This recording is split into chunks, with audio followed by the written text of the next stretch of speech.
I'm not going to hide my feelings for him anymore, Chloe said, throwing the ring on the table. Logan looked at her, his heart beating faster, and replied calmly, "Fine, because I have proof that you will regret this choice." Logan, 38, was a firefighter, the kind of guy who ran into burning buildings without hesitation. In their tight-knit community of Lakewood, Colorado, he was a local hero, not just for his job, but for coaching the youth soccer team every Saturday. Parents clapped him on the back at games, kids looked up to him, and he had a way of making everyone feel safe. His life revolved around duty, saving lives, mentoring teens, and keeping his family steady. But lately, that steadiness felt like a tightrope fraying under his feet. Chloe, 35, was a graphic designer who worked freelance from home, her creativity spilling into vibrant logos and sleek websites. She also volunteered at the local animal shelter, walking dogs, and organizing adoption events. Her laugh could light up a room, and her posts about rescue pups on social media earned her a small following in town. To outsiders, she and Logan were the perfect couple. Hard-working, community-driven, living the American dream in a modest house with a tidy lawn. But inside those walls, something was slipping. Logan first noticed Chloe's distance 6 months ago. She started staying up late, claiming client deadlines, her laptop screen glowing in the dark while he slept. He'd wake to find her texting furiously, her face lit by her phone. When he asked who she was talking to, she'd wave it off. "Just a client, babe, no big deal." Logan, patient by nature, let slide. He trusted her. They'd built a life together, and he wasn't one to jump to conclusions. But the late nights piled up, and her excuses grew thinner. Adding to the tension was Ethan, Logan's 20-year-old stepson from his first marriage. Ethan still lived at home, occupying the spare bedroom, his presence a constant in their lives. He was polite enough, said good morning, helped with dishes when Logan was around, but there was an edge to him. When Chloe passed by, Ethan's eyes lingered a beat too long, his smiles carrying a hint of something unspoken. Logan chalked it up to Ethan's aimlessness. The kid wasn't in school, wasn't working, just drifting, claiming he was figuring things out. Logan pushed him to get a job, but Ethan always had an excuse, and Logan, busy with shifts and soccer, didn't press hard. One evening, Logan came home early from the fire station, his shift cut short by a quiet night. Chloe wasn't in the living room or the kitchen. He called her name, got no answer, and checked her office. Empty. Her car was gone. A text from her popped up. "Running errands, back soon." He frowned. It was 9 p.m., too late for errands in their sleepy suburb. He tried calling, but it went to voicemail. Unease settled in his gut, a firefighter's instinct that something was off. When Chloe returned an hour later, her keys jingled as she slipped through the door. "Hey," she said, casual, avoiding his eyes as she headed to the fridge. Logan leaned against the counter, arms crossed. "Where were you?" he asked, keeping his tone even. "Just grabbing some stuff from the store," she replied, holding up a single grocery bag with a loaf of bread. Logan's eyes flicked to the bag, too light for an hour's trip. He didn't push, but the doubt took root. The next morning, Logan was up early, prepping for a soccer game. Ethan was in the kitchen, scrolling on his phone, his earbuds in. "Morning," Logan said, grabbing a protein bar. Ethan nodded, barely looking up, but as Chloe entered, his posture shifted. He pulled out an earbud, his gaze following her as she poured coffee. "Big plans today?" Ethan asked her, his tone too casual. Chloe stiffened, her smile tight. "Just work," she said, and left the room quickly. Logan caught the exchange, a flicker of unease sparking again. That afternoon, at the soccer field, Logan was distracted, missing a call to sub a player. A parent, Mike, nudged him. "You good, man? Look like you're a million miles away." Logan forced a grin. "Just tired. Long week." But his mind was on Chloe's late nights, Ethan's odd vibe, the grocery bag that didn't add up. He decided to act. That night, he ordered a small security camera online, one that could sync to his phone. He told himself it was for safety, break-ins had spiked in the area, but deep down he needed answers. The camera arrived 2 days later. Logan set it up in the living room, hidden on a shelf, angled to catch the front door and driveway. He didn't tell Chloe. If she was just working late, he'd feel like an idiot, but if something was wrong, he'd know. That evening, Chloe left again, saying she had a client meeting downtown. Logan nodded, said nothing, and checked the camera app after she left. The footage showed her car pulling out at 7:32 p.m., but no return by midnight. He stayed up, waiting, his phone burning a hole in his hand. When Chloe got back at 1, Logan was on the couch, the TV on low. She jumped slightly when she saw him. "You're up late," she said, her voice tight. "Couldn't sleep," Logan replied, watching her closely. She mumbled something about a long meeting and headed upstairs. Logan checked the camera again the next day. The footage showed Chloe's car pulling into a motel parking lot on the edge of town, a man waiting by the entrance. They walked in together, her hand brushing his. Logan's chest tightened. He knew that motel. It wasn't a place for client meetings. The next morning, Logan found Chloe's phone on the counter while she showered. He hesitated, then swiped it open. Her passcode was still their anniversary. In her messages, a thread with Jake stood out. "Missed you last night. Same spot tomorrow?" Logan's jaw clenched. He put the phone down, his mind racing. But what he didn't expect was Ethan's voice behind him. Checking her phone. "Huh? You might not like what you find." Logan turned, startled. Ethan leaned in the doorway, a faint smirk on his face. "What's that supposed to mean?" Logan asked, his voice low. Ethan shrugged. "Just saying. I've seen her car places it shouldn't be."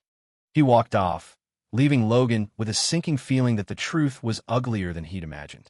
Logan's pulse pounded as Ethan's words hung in the air. "I've seen her car places it shouldn't be." He stood in the kitchen, Chloe's phone still warm in his hand, the text from Jake burning into his memory. Ethan's smirk lingered like a challenge, but Logan didn't bite.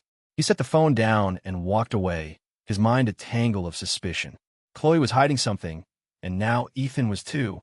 The house in their quiet Denver suburb felt like a pressure cooker, and Logan was done waiting for it to explode. Over the next few days, Logan kept his routine tight. Fire station shifts, soccer practice, home, but his eyes were everywhere.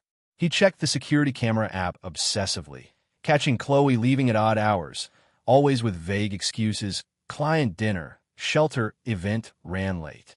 Each time, the camera showed her car heading toward the same motel on Colfax Avenue, a seedy spot far from her usual haunts. Logan's gut churned, but he needed more than grainy footage. He needed proof that wouldn't let her wiggle out with another lie. Ethan, meanwhile, grew bolder. At breakfast, he dropped cryptic comments while Chloe was in earshot. "Late night again, huh?"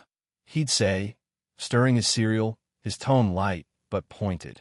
Chloe would freeze, then force a smile and change the subject. Logan noticed her discomfort, the way her hands shook slightly as she poured coffee. Ethan wasn't just observing. He was playing a game, and Logan didn't like how close it felt to home. One evening, Logan caught Ethan lingering near Chloe's car in the driveway, phone in hand, snapping photos. "What are you doing?" Logan asked, stepping outside.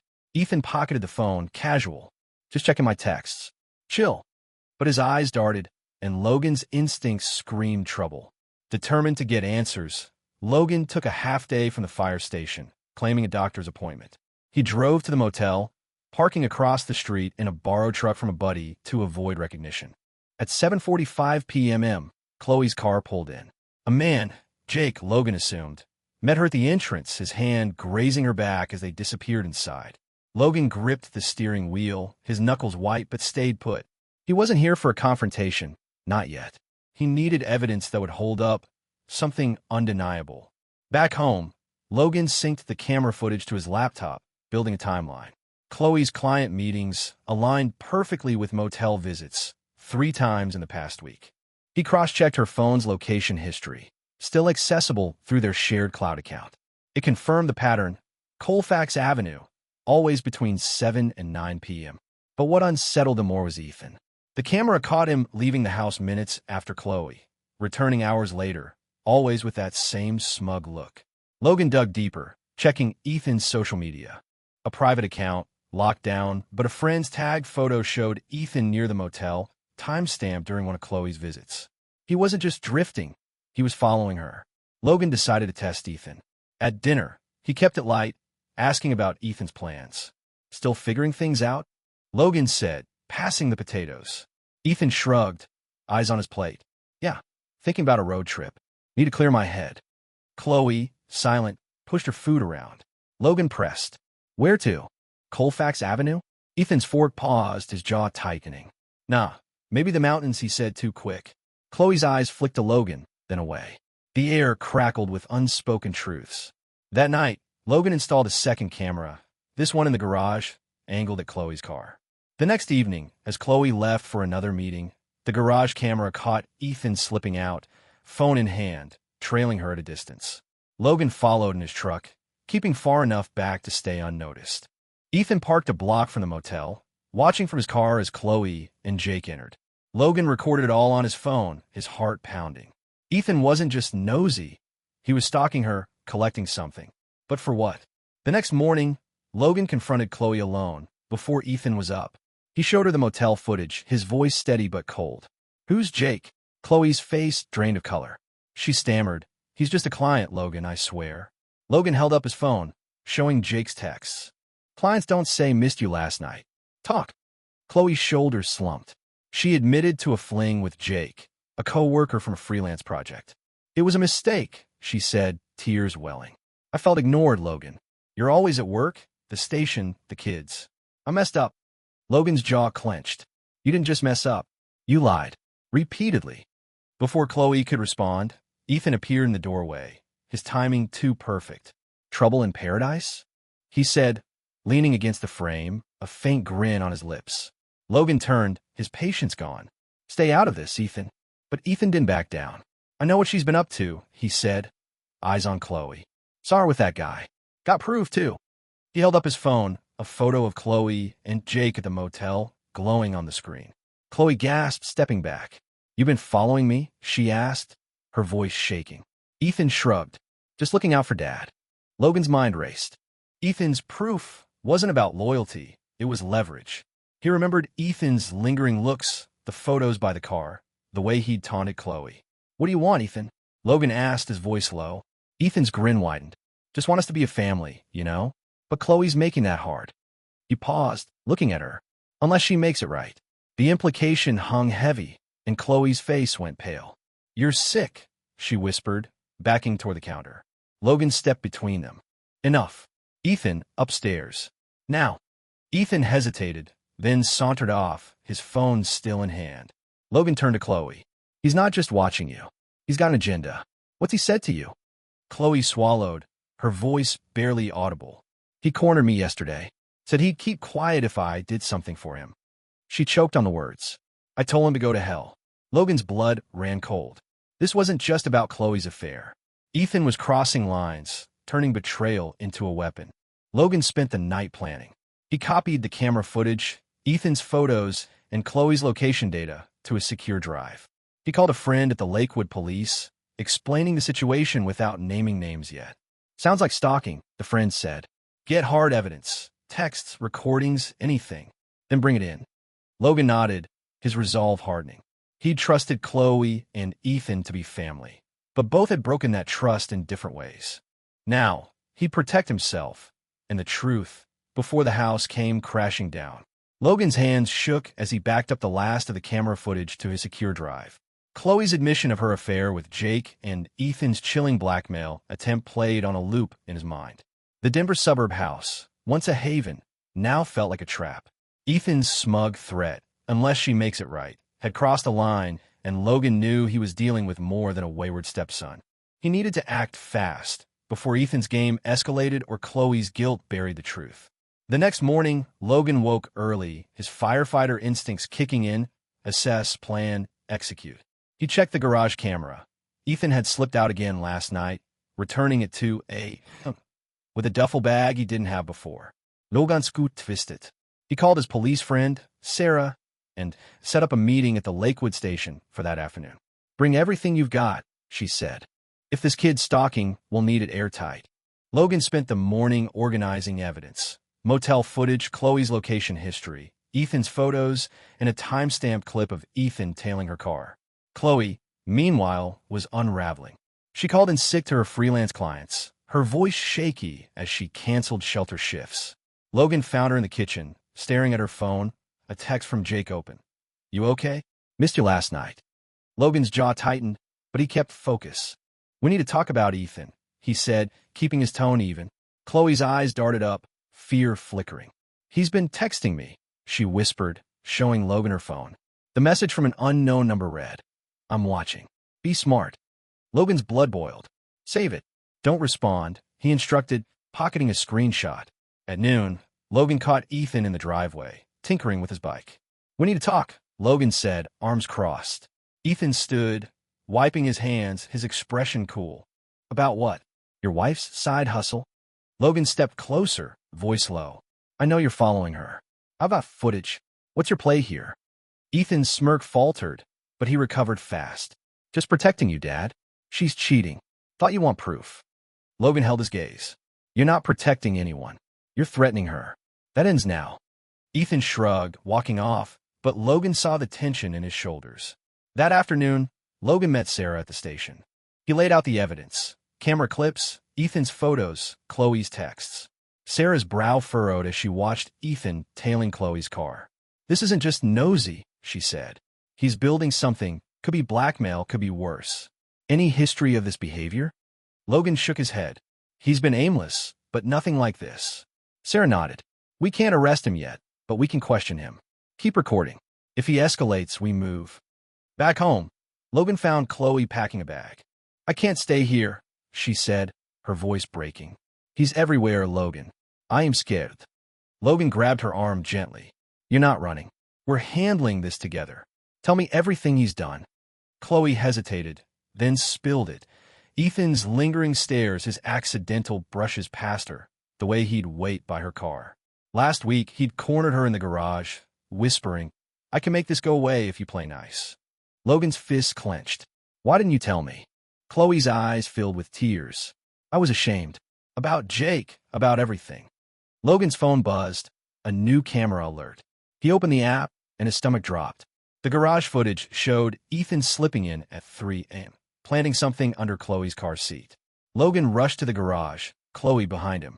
Under the seat, he found a small GPS tracker, its light blinking. "He's tracking you," Logan said, his voice tight.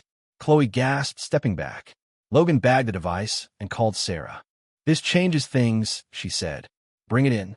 We'll pull him in for questioning." That evening, Logan set a trap. He told Ethan he was working a late shift, then hid in his truck down the street. At 8 p.m., Chloe left for the shelter as planned. Ethan followed, his car trailing hers. Logan tailed them, keeping his distance, recording every move. Ethan parked near the shelter, watching Chloe through binoculars. Logan's phone captured it all. When Chloe returned home, Logan confronted Ethan in the driveway. "I know about the tracker," he said, holding up the device. Ethan's face went pale. "That's not mine," he stammered. Logan stepped closer. "Don't lie. I've got you on camera. Police have it too." Ethan bolted, grabbing his bike and speeding off. Logan didn't chase. He had what he needed. He called Sarah, who issued a bolo for Ethan. By midnight, officers found him at a friend's apartment, his phone and laptop seized. The search revealed a folder of Chloe's photos. Hundreds, some taken from a distance, others edited with Ethan's face beside hers. One image showed Chloe at the motel, time-stamped with Jake. A text draft to Logan read, "She's betraying you. I can prove it." Sarah called Logan. "He's in custody. This is serious. Possible stalking, extortion. We're holding him." Chloe sat in the kitchen, shaken, as Logan relayed the news. "I didn't want this," she said, voice trembling. "I messed up with Jake, but Ethan, he's unhinged." Logan nodded, his anger softening. "You should have told me sooner. But he's done calling the shots." He handed her a business card for a therapist, urging her to get help. Chloe nodded, clutching the card. Logan's phone buzzed again. "Sarah, we found a journal in Ethan's room. It's bad. Obsessive notes about Chloe, plans to make her pay. Stay sharp." Logan moved Chloe to a friend's house for safety, then spent the night reviewing footage. The journal's contents, shared by Sarah, detailed Ethan's fixation, dates, times, even Chloe's gym schedule. One entry read, "She'll choose me or lose everything." Logan's stomach churned. This wasn't just about Chloe's affair. Ethan had twisted it into something darker, a power play under their roof. Logan knew the confrontation with Chloe was coming, but first he had to ensure Ethan faced justice. The evidence was ironclad, and Logan was ready to see it through. Logan sat in his truck outside the Lakewood police station, the weight of the past week pressing on his chest. Ethan was in custody, his journal and photos exposing a chilling obsession with Chloe. Her affair with Jake had cracked their marriage, but Ethan's blackmail and stalking had shattered the illusion of safety in their Denver suburb home. Logan gripped the steering wheel, replaying Chloe's tearful confession and Ethan's smug denials. The evidence was airtight, but the fallout was just beginning. Chloe stayed at a friend's house, her phone off to avoid Ethan's cryptic messages from unknown numbers. Logan had urged her to start therapy, and she'd booked a session for the next day. But trust between them was gone. Logan met with his lawyer, a no-nonsense woman named Carla, to discuss divorce. "You've got grounds," Carla said, reviewing the motel footage and Chloe's text with Jake. "Adultery's clear, but Ethan's actions complicate things. The court will want stability for you both." Logan nodded, his jaw tight. He didn't want revenge, just a clean break. At the station, Officer Sarah updated Logan. Ethan faced charges of stalking and attempted extortion. His laptop revealed more: edited photos of Chloe, fake texts implying a relationship with him, and a plan to expose her to Logan unless she complied. "He's not talking," Sarah said, "but the journal's enough for a psych evaluation. He's fixated, dangerous." Logan's stomach turned. Ethan, his stepson, had lived under his roof, eaten at his table, and twisted their family into a battlefield. Logan returned to the house to pack a bag, unable to stay there alone. The soccer team parents had heard whispers, small towns talk, and rallied around him. At practice, Mike, a fellow coach, clapped his shoulder. "You need a place? Our guest room's open." Logan thanked him, but declined, crashing at a motel instead. He needed space to think. Chloe's betrayal stung, but Ethan's manipulation cut deeper. Logan had raised him, given him a home, and now faced the truth. Ethan wasn't just aimless. He was calculated. Chloe, meanwhile, grappled with her guilt. At her friend Lisa's apartment, she sat through her first therapy session via Zoom, her voice breaking as she recounted the affair. "I felt invisible," she told the therapist. "Logan was always gone. Work, soccer, the station. Jake noticed me." The therapist pushed back. "And Ethan? Why not tell Logan sooner?" Chloe hesitated. "I was scared he'd blame me, that I'd lose everything." She admitted ignoring Ethan's early red flags, his stares, his hovering, thinking she could handle it. The community buzzed with the news. Chloe's shelter volunteer group asked her to step back, citing personal issues. Her social media, once filled with rescue dog posts, went silent. She deleted her accounts, avoiding the whispers. Logan, too, felt the shift. At the fire station, colleagues offered quiet support, but he kept his head down, focusing on calls. A house fire on Wadsworth Boulevard gave him purpose. Saving a family's home felt like control in a life spiraling out. 2 days later, Sarah called Logan with an update. Ethan's psych evaluation confirmed obsessive behavior, likely tied to his parents' divorce years ago. "He's not getting out soon," Sarah said. "The DA's pushing for a restraining order for Chloe." Logan exhaled, relief mixed with grief. He'd wanted Ethan to find direction, not a cell. But the journal entries, pages of Chloe's routines, her gym schedule, even her coffee order, showed a mind too far gone for second chances. Logan met Chloe at a neutral spot, a coffee shop near City Park. She looked drained, her hands wrapped around a latte she didn't drink. "I'm sorry," she started, voice low. "I should have told you about Jake, about Ethan. I thought I could fix it." Logan leaned back, arms crossed. "You didn't just cheat, Chloe. You let him terrorize you and said nothing. I can't unsee that." She nodded, tears falling. "I know. I'm trying to make it right." Logan slid a folder across the table, divorce papers. "This is me making it right," he said. "Sign them." Chloe took the papers, her hands trembling. "What about Ethan?" she asked. Logan's voice hardened. "He's not your problem anymore. He's mine." He stood, leaving her with a folder. Outside, he called Sarah, confirming Ethan's next hearing. The DA had added a cyberstalking charge after finding burner accounts linked to Ethan's texts. Logan provided the GPS tracker from Chloe's car, sealing the case tighter. "You did good," Sarah said. "Most don't catch this early." Back at the motel, Logan got a call from Mike. The soccer team had made him a card, kids' signatures scrawled with messages like, "You're the best, coach." It hit him hard. His community was his anchor. He started looking for an apartment, something small, a fresh start. Chloe, meanwhile, booked a flight to Seattle. Lisa had a cousin there offering a spare room. "I need to disappear," Chloe told her therapist. "Rebuild from scratch." She packed light, leaving behind the life she'd broken. The next day, Logan attended Ethan's hearing. Ethan sat in cuffs, eyes down, his lawyer arguing diminished capacity. The judge wasn't swayed. The journal, photos, and tracker painted a clear picture. Ethan was remanded to a psychiatric facility for evaluation, with a no-contact order for Chloe. Logan watched, silent, as Ethan was led away. He felt no victory, only loss.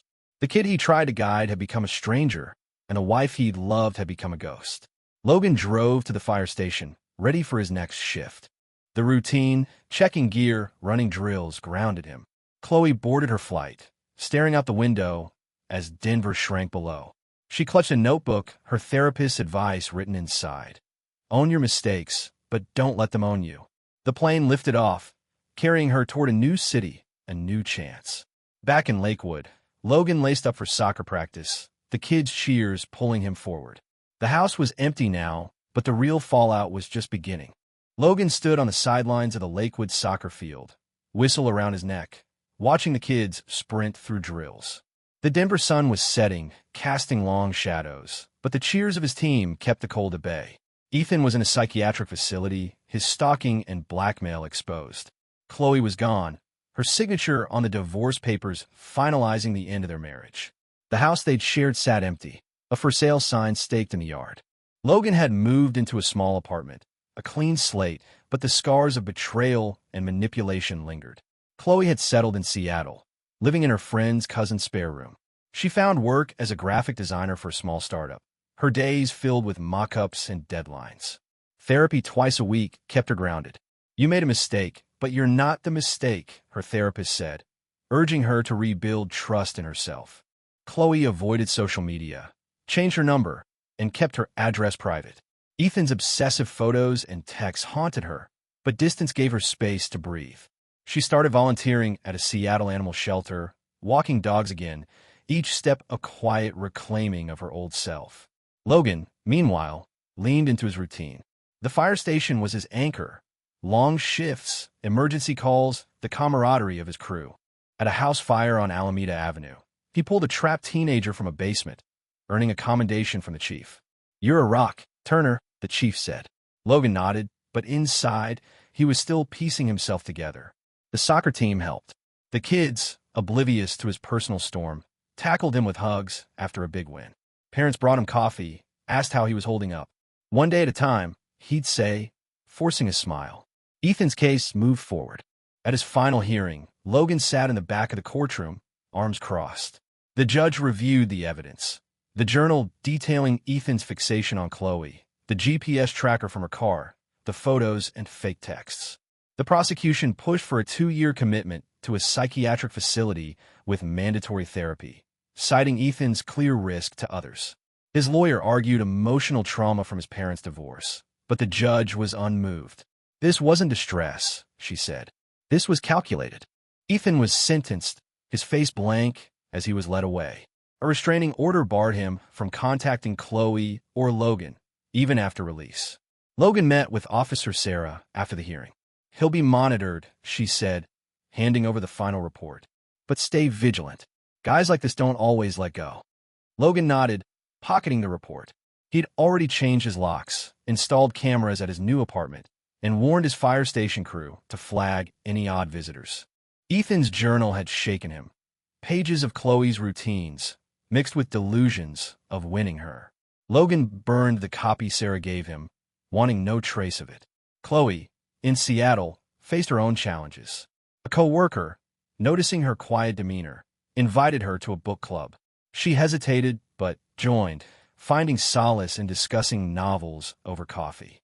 One night, she shared a piece of her story. No names, just the weight of guilt and fear.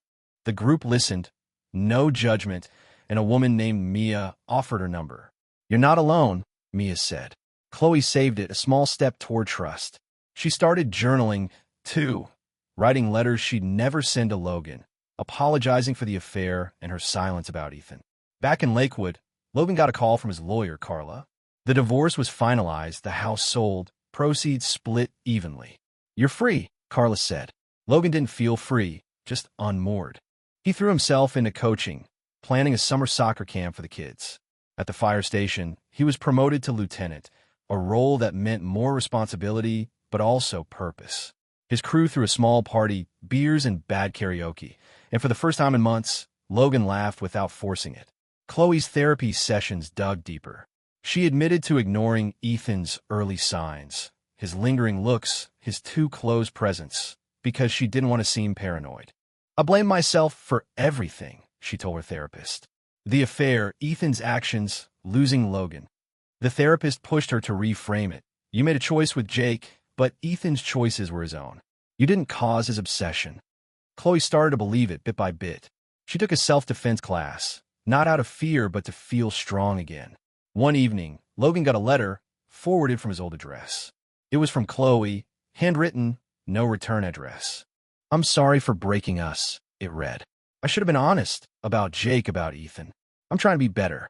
I hope you find peace." Logan read it twice, then set it aside. He didn't reply. Forgiveness wasn't there yet, but he didn't hate her. She'd been a victim, too, caught in Ethan's twisted game. He mailed the letter to Carla, asking her to keep it in case Ethan's case reopened. Months passed. Chloe built a quiet life in Seattle, her startup job turning permanent. She adopted a rescue dog, a scruffy mutt named Scout, and took him on hikes in the Cascades. The mountains felt like freedom. Logan, in Denver, led his team to a regional soccer championship, the kids chanting his name. He started dating again, a paramedic named Jess, keeping it slow. The fire station kept him busy. Another commendation came after a multi-car pile-up rescue on I-25. Ethan remained in the facility, his progress slow. Reports to Sarah showed he attended therapy but stayed guarded, refusing to discuss Chloe. The restraining order held, and Logan checked in monthly to ensure it would. Chloe, informed through her lawyer, changed her legal name to her middle name, Marie, for added distance. She didn't want to look back. Logan stood on the soccer field one crisp morning, watching the kids warm up. A parent handed him a coffee, saying, "You're a good man, Logan." He nodded, the words sinking in. Chloe, in Seattle, walked Scout along Puget Sound, her journal tucked in her bag. Both carried scars, but they'd survived. Ethan's manipulation, Chloe's betrayal, the collapse of a life they'd built. Justice had held Ethan accountable, and Logan and Chloe, in their own ways, were learning to move forward, not as victims, but as people who'd fought for their own peace.